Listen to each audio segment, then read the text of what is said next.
So this workshop is about trying to bring together the theory and practice of SAT solving. And I think, in my opinion, there are really two big questions. The other question that one can ask about the interface, but there are two big ones. One is all of our solvers are based on resolution. And as we know, resolution is the weakest proof system there is. And so can we build up from there? Can we have use more powerful proof system, not just to use it, we know you can use it, but to get a more effective SAT solving. And the other one, which to me is also very important, is, you know, when I went to graduate school, SAT was a hard problem. And now SAT has become an easy problem. What happened? Okay? So trying to understand why some SAT instances are easy and some are hard, to me, is to be one of the fundamental theoretical questions in which we have very little theory, and it will have huge practical impact if we have such an understanding. And so I will try to address here on one attempt that has been made on the second question. And in some sense, this is a theme that goes back to very early in computer science. You can go back and trace this in the Soviet Union, where in the 1950s was the Peribor program. Trying to understand, people start developing algorithms, and they realize sometimes these problems are difficult. You want exhaustive search, it never terminates, and can we try to explain it? And eventually we got the standard explanation, which was NP-completeness theory, that came in 1970 with Cook, Karp, and Levin, via Worst-case complexity reduction, the standard machine with complexity theory, except that in view of the recent development inside, it's not clear how much it really tells you about real-world complexity. There was another line of research that is less well-known, and Leonid Levin and Yuri were very involved in it, is trying to develop a theory of average case NP-completeness. It's much harder. I think the theory has not been as successful. And again, it's not clear that how much it says about real-world complexity. So there was another attempt to answer these questions, where the hard problems are. This is a paper by Chisman, Kanevsky, and Taylor. It's an AI paper from 1991. That's the title of the paper. And it starts by saying, again, that worst-case complexity is actually a very poor guide to real-world complexity, whatever that is. And some instances are very easy. And they said, very often you look at this decision problem, and there is notion of constraintness, how constrained they are. And the argument was, it's a soft paper, it's an almost philosophical paper. The argument is that it's in this transition between under constraints and over constraints where the hard problems are.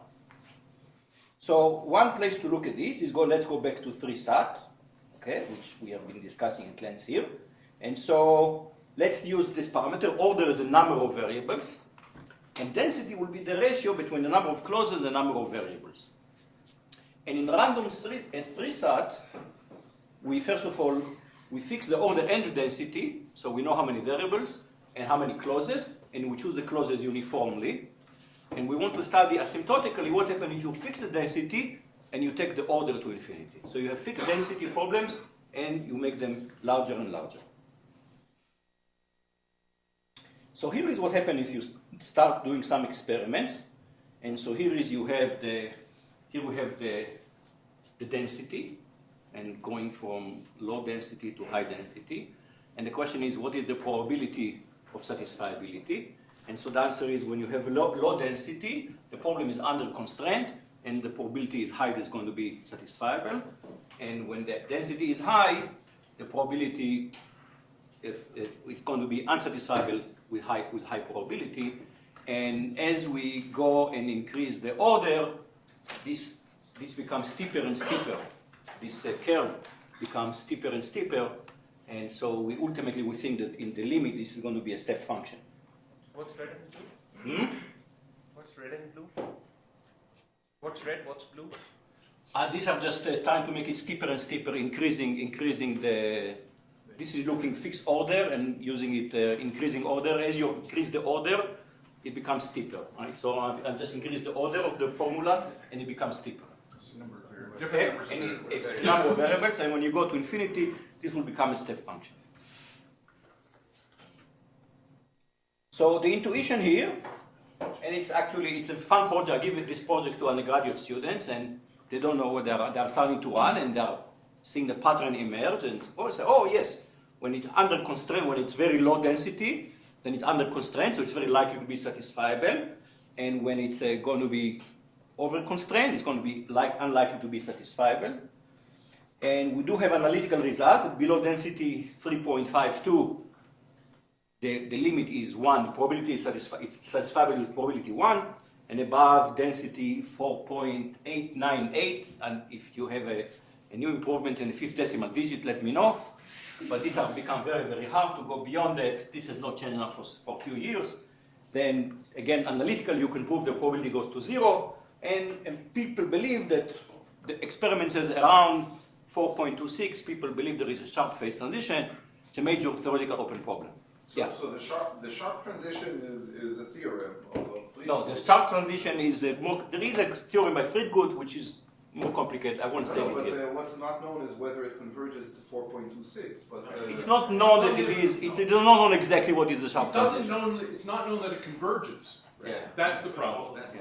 It's a At function all. of n, right? No, but the fact that the Not important. Let's move on. Not important. Let's move on.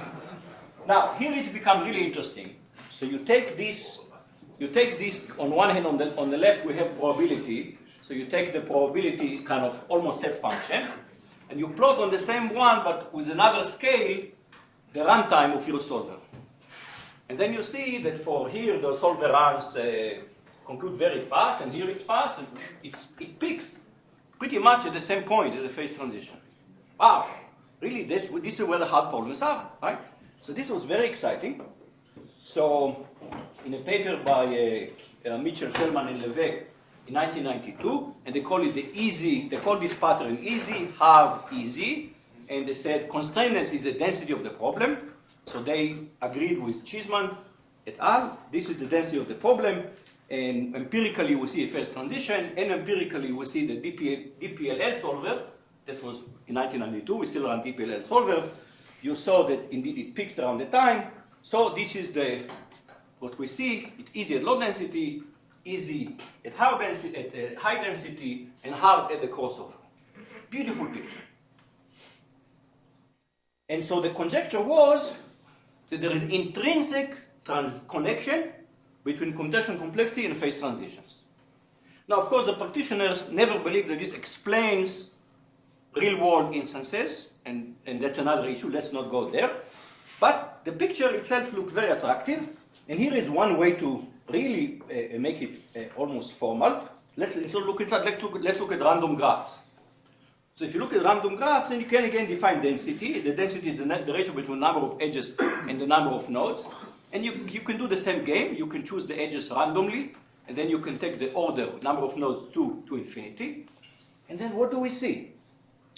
Two colorability does not have a sharp phase transition. This is unprovable. This is a theorem. And as we know, it's in p time. Third colorability empirically again seems to have a phase transition, something very similar to what we saw with SAT, and it's NP complete. So this seems to be strong evidence there is intrinsic connection between phase transitions and computational complexity. This was created enormous buzz in the 90s. Physicists thought, phase transitions, hey, who knows about phase transitions? We know about phase transitions. We are going to, these computer scientists have been working on this P versus NP now for decades. They have no progress. We're going to come and resolve it using our deep intuition about phase transitions. Papers in Science and Nature. I don't know how many invited talks on this. Microsoft formed a group with fantastic people, but when you look at the mission, they were going to use statistical physics to resolve P versus NP. Now, from the very beginning, there was some difficulty with this picture. So one is that in spite of lots of very beautiful papers about phase transitions and how quickly does it converge and things like that, there's really nothing about complexity theory. And of course, we do know that 2SAT, which is an easy problem, does have a sharp transition, and this was an early result in 1992. And XOR SAT also has a sharp phase transition, and it's another easy problem. And we'll come back to XOR SAT, we'll see this will play an important role. So we do have a result that says that really maybe clearly one direction, phase transition do not seem to imply anything about computational complexity. And I decided to get involved at some point. I had the students, and we decided to look at Horensat, another problem which we know is tractable. What about phase transition for Horensat? So Horensat, of course, is BCP, unit propagation. This is one of the most critical algorithmic building blocks that we have in such solvers. So we develop, you have to develop a random model. So we develop a random model. You have n variable, that's the order. We choose one negative clause. We choose at random. And then we have unit clauses, and we choose binary clauses or ternary clauses. And we had two parameters, the density of the unit clauses and density of the ternary clauses.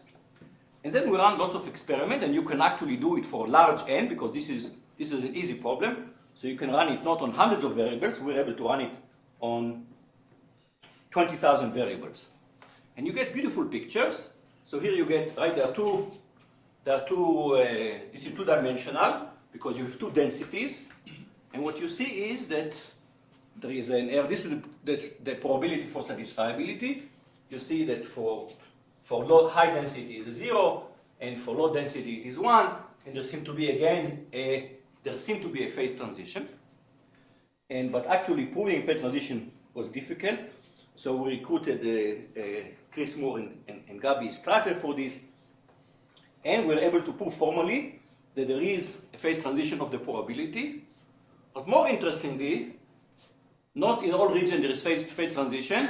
And the phase transition between the region where you have a phase transition and the region where you don't have a phase transition.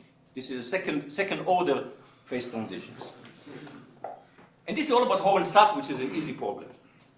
So clearly phase transitions are not intrinsically related to computational complexity. I mean, I read some time ago that if you have a backache, you go to the doctor, and the doctor does an X-ray and says, oh, you have a slip disc, and that's why you have a backache. But turns out if you take this room and you do X-ray of everyone, many of you that don't have a backache will show the same kind of slip disc that people that have backache. So that means that this is no explanatory power. There's no causal relationship there. Can I ask a quick question? Yeah. So, can't we say that this phase transition shows that a particular... Just speak up, I can't hear you. Can't we use this to say that a particular class of algorithms fail on the phase transition? Okay, let's come back to this question. So, in fact, even before we had some of these results, I started being very skeptical about the whole thing of easy, hard, easy. Because what does easy mean? So if you look at Mitchell et al., they say, well, here it is. It is easy, hard, easy. But that's not how we measure easiness and hardness in computer science. For us, easy means polynomial time, and hard means exponential time. So you cannot fix the order and vary the density. You have to do the other way around. You have to fix the density and focus on scalability. What happens is the problem gets bigger and bigger. That's how we measure easy and hard in computer science. It's also that's how we do the analysis of asymptotic probability. We fix the density and we take the order to infinity. And that's also what will happen in application. You do boundary model checking. You have the density is not going to change, but you're increasing the order of the problem by unrolling. So it turns out some of this stuff was already known. So earlier papers showed that for low density problem, it's polynomial time. The various algorithm with probability 1 will give you the right result.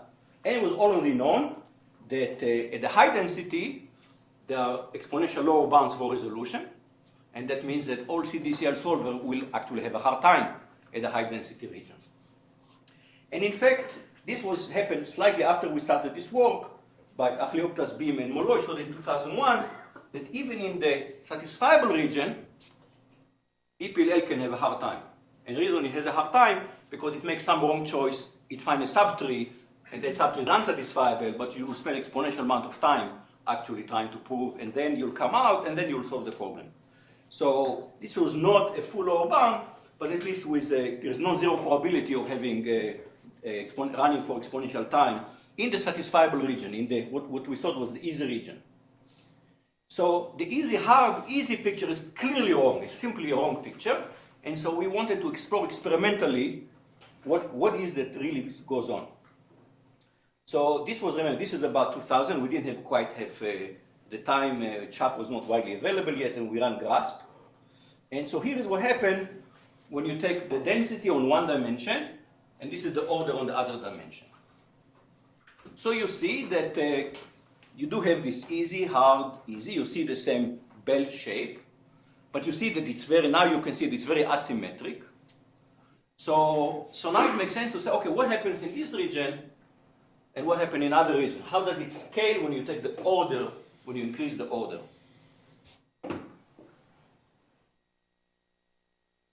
So here is what happened. What are the colors? What are the colors? Hmm?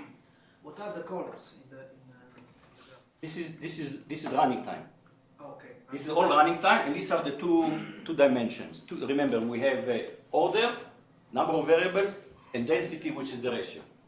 And this is running Because time. the colors just to give you a sense of the. The color will just give three-dimensional you a notion picture. of steepness, yeah, just to make it more interesting. Otherwise, you can see it if you don't, three-dimensional. It's just to give you a sense of three-dimensional. Is it still Horn set?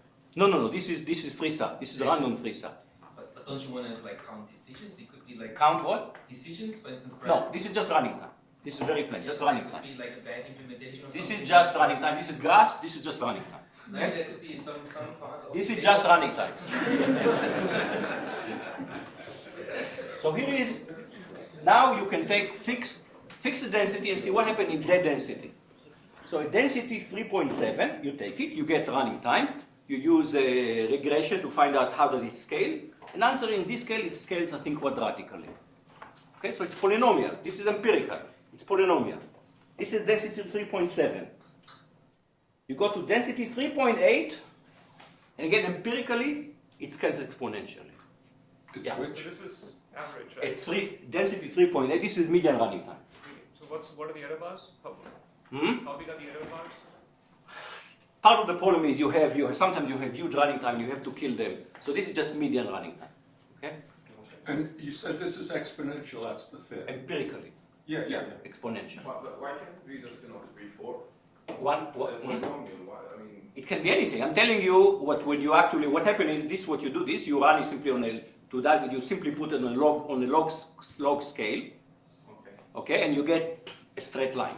Okay, so this is an empirical. It's the best fit in this case, and you can run various statistical measures. Okay, but this is an empirical observation. I mean, I'm not trying to claim any more than we run experiment, and this is the best fit that we can get for the data. But you have to remember, this is consistent with what we already know later. This was 2000, but a year later, Achlioptas and Bimmel Molloy show something that it does make sense that around this density, the DPL algorithm will start behave exponentially. So now we see a more nuanced picture. Indeed, what we see is this is empirical. Below density 3.8, the problem seems to be easy, even for DPL. I think it would be a great result to actually prove it. That I don't think we have anything that goes that high. All the lower bounds for probability 1 only would prove something, an algorithmic result, but they can go as high as 3.8. Between 3.8 and the threshold, 4.26, it's exponential. The exponent increases. And then after that, it's exponential all the way through, but the exponent decreases. That's why we call it easy, harder, less hard. And the other thing that you see, there are actually many transitions, okay? So the transition that at some region, some simple algorithm works. And then it doesn't seem to work anymore. And then another algorithm works until another higher density.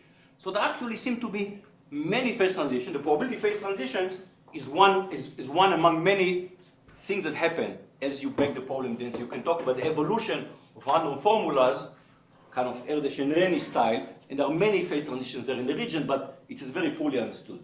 And there's really very little theory there.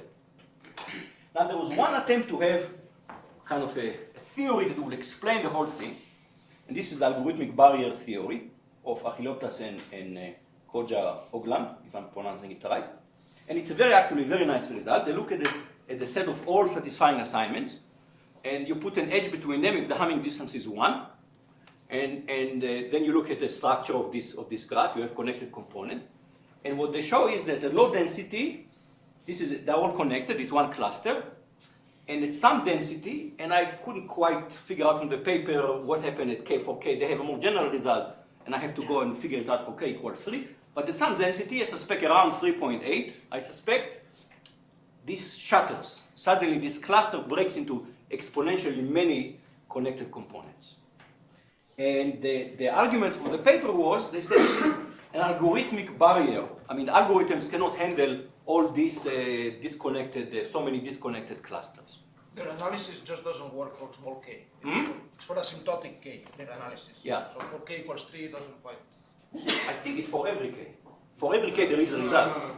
No? I think they need K equals 7 and higher or something. I see. 9 and Okay, 10. could be. 9 But is anyway, the proposal is that this is the barrier.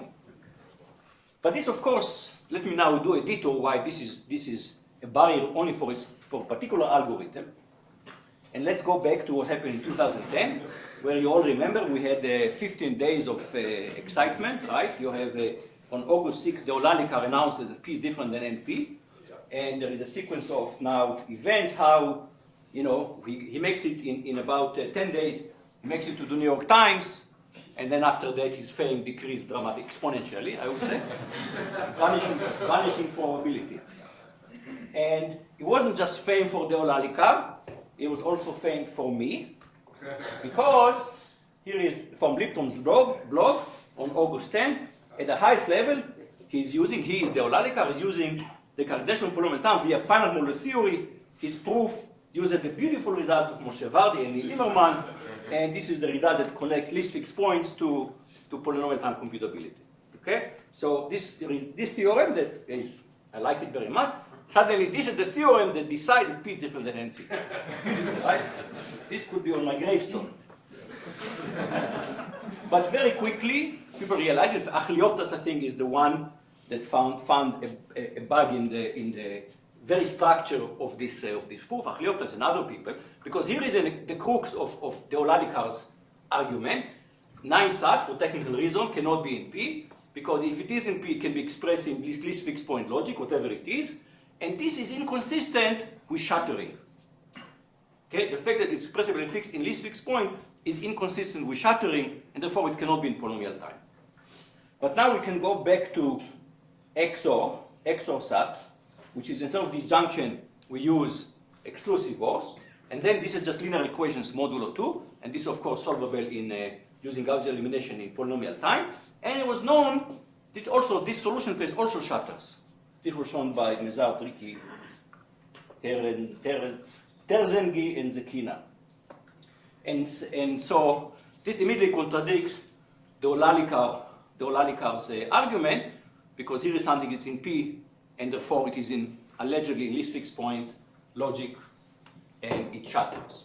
But it also tells us shattering is not a general algorithmic barrier theory. At best, it's a barrier for certain algorithms. This is very important. At best, it's a barrier for certain algorithms. And partly what we have done is we've decided to play with other algorithms. So we have used, for example, BDD-based SAT-solving algorithms. These are not the best algorithms in the world. Okay, I wouldn't advise you to go and start a company based on BDD-based SAT solvers, but they have a theoretical power that is actually quite significant. For example, we know they can solve XOR SAT. They can do pigeonhole principle in principle. So we run it again, and again you see this density and order. We could not solve more than 60 variables. But you see the same structure, right? It's kind of seems easy, become harder, and then it becomes, it kind of declines.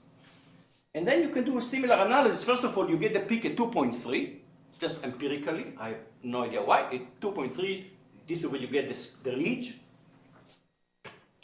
And when you take very low density, in this case, I think density 0.2, then it's polynomial. But the density 1 already, it's exponential. Again, here I show it on a log scale. And you see it's a linear, pretty much linear curve. Okay, so again, this is not the proof. It's the best fit empirically that we can see. So again, we see that a very, very low density is polynomial. And at some point, there is a transition to exponential behavior. Okay? It's a different algorithm, and the transition happened in a different place. So what are the conclusions from this? The easy pattern was never right. Empirically, we see easy, harder, less hard. And I don't know, we run into some algorithms. It would be interesting to see easy and intrinsic. And Albert recently came up with some ideas that go beyond just such solving to try to show that the threshold does have some intrinsic characteristic. But we see a lot of the behavior depend on the algorithms. Low density problems seem really easy. It would be nice to be able to prove it up to like at higher densities than we know now. But where the hard problems are, that we really don't know, because so far there's no evidence of intrinsic hardness. Okay? We have evidence that certain algorithms are having a hard time, but we have no evidence of intrinsic hardness. So this is has been really a beautiful story, but the evidence for this is not there. And of course, we all know that this says absolutely nothing about real-world instances. Let me just put one more slide, because that's just for completeness. So there was a question. We know that above the threshold it is hard for resolution. Is it intrinsically hard? And there's the random three-trial hypothesis by Feige, and it says basically yes, all the high-density region is hard. And his motivation was that this implied inapproximability result. But this is a very, very strong hypothesis. I mean, this is stronger than P is different than NP. This is stronger than the exponential time hypothesis. I think we have become too blasé about making incredible hypotheses about hardness, where the evidence for this is really not convincing at all. And even Feige himself says the author does not have a strong opinion on the correctness or incorrectness of the hypothesis. Thank you very much.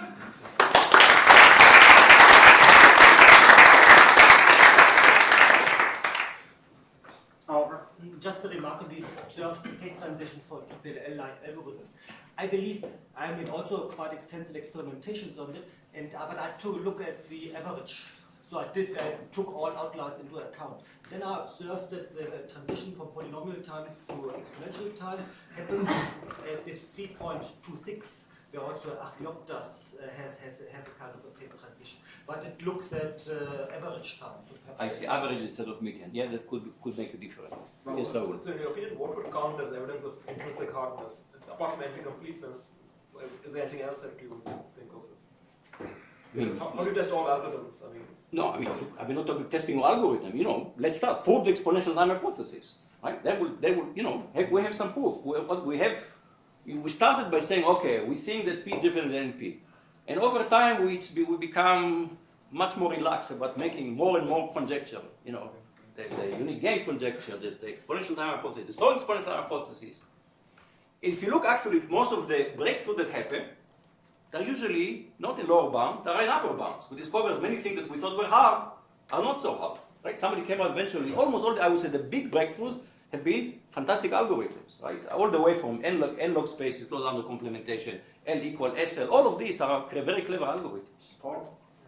So, I mean, just a comment. We do know, in some sense, that the hardest problems are actually at the phase transition, because if there is one, because we can simply, if for any previous problem, we just throw out some clauses if it's unsatisfiability to get down to that threshold, and add some random clauses to get up to that threshold. So we can always be sure that whatever that threshold is, if that will be the hardest. It doesn't tell you anything about. No, it's true. It's true only if you. This is what I conversation Albert and I were having. If you split satisfiability, which is asking is it insatisfiable or not, you split it into certifying satisfiability and into certifying unsatisfiability.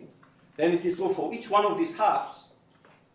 It is pretty much as you go up, it becomes harder. When you want to do both, it's less clear how the two factors will dominate. So there is a way, and I was skeptical, but Albert twisted my arm and convinced me that he was right, that there is exactly what you are saying, that there is a way to make sense that this is in some sense hardness, except it doesn't correspond the way we typically think of solving SAT. But there is a way to make sense of it, I agree.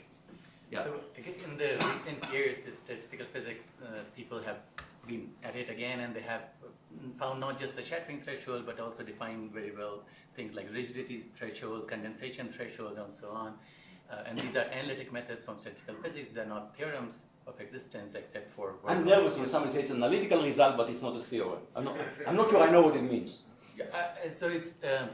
So do you, I guess you have any opinion on whether those things are useful to look at or not? They could be useful. I don't have an opinion there. I haven't followed. I mean, I said that there is a richer structure there, and it very well could be that the physicists bring some useful intuition.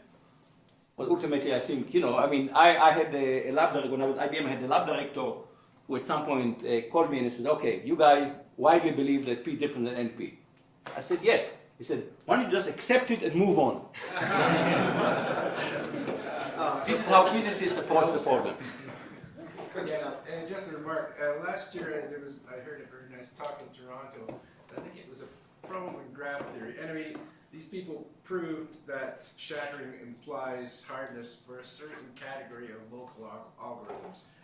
Unfortunately, I can't remember their name. It was a very nice talk, though. As far as I know, this was the first result of this kind, that shattering does imply hardness for a certain category. That's very nice. I need to find out about it. Yeah. Were you there, Kelly? I think I would. Yeah, unfortunately, I can't remember their names. I'll follow up with you, see if we can find out what it is. This is because Ariotas and Overland don't have, they propose that shattering is a problem for, they claim in general, I think one could say it's a problem for some algorithm. Yes. But it would be very nice to see that it does do it. Yes, they prove a precise result of this Yeah, sort. that's very nice, yeah. Looking at what you had, the first question I would ask is, what happens when you interpolate between 3.7 and 3.8? Do you see increasing degrees in your best polynomial fit? No, you see that you cannot do good fit, and you don't have enough data. What you try to do in answer is, you get a set of points, and I don't have enough points to really come up with a decisive answer. Do you have statistical tests to reject the hypothesis that there's a polynomial fit that's better than your exponential fit, or at least as good? It may be a high degree polynomial, but... I mean, the part of the problem is because these problems, today I think can rerun, these are experiments were run in 2000, and we didn't have the powerful machine, and you just don't have really enough points. So that's why I'm put a boulder of salt, if you want, about these results, okay? It's empirical result based on whatever we had at the time, and if you need many more points to increase the confidence is not very high, generally, for this kind of fit. If you don't restrict the degree of the polynomial, Yeah. no way. You can always find a polynomial, right? So, but you can say, you can go, maybe it's a 4-degree polynomial. And the answer is you simply need many more points to make this decision with high I will probability. just keep increasing the polynomial until my fit is as good as his. No, you can do it, absolutely. There is no question you can do it. Now you take more samples, but I won't change my model anymore. Okay?